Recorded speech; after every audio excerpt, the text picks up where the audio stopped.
Hi Robertson, I wanted to make this video for you to explain further exactly how to navigate the certificates and degrees for your major.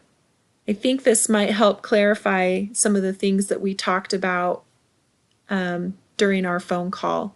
So if you come to the Pathway website and click on Certificates and Degrees, it will bring you to this website, and you can scroll down, and you mentioned that you wanted a degree in technology, so you will click on technology,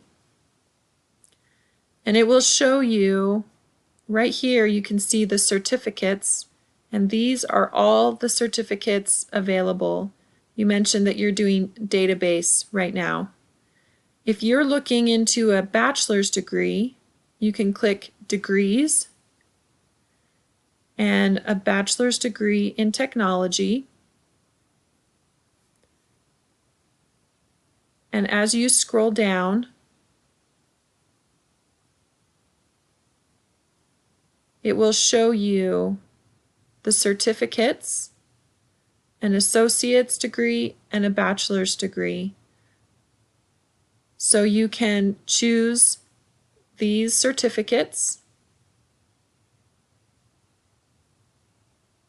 and then you can choose them here, and then you can also choose them here. Now, what I was explaining to you on our phone call is right down here. These are the requirements to get a bachelor's degree. You have general education courses, and you need 38 to 39 credits, and then your elective credits will be approximately 30 credits. And the 15 credits that you earned through Pathway Connect will count towards these credits right here.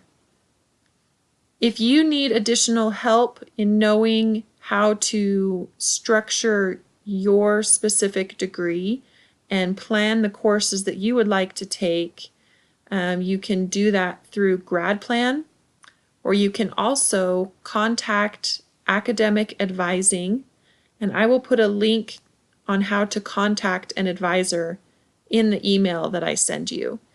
If you have any other questions or concerns about this, please let me know. I hope that helps to clarify some of the things that we discussed today on our phone call. Thank you.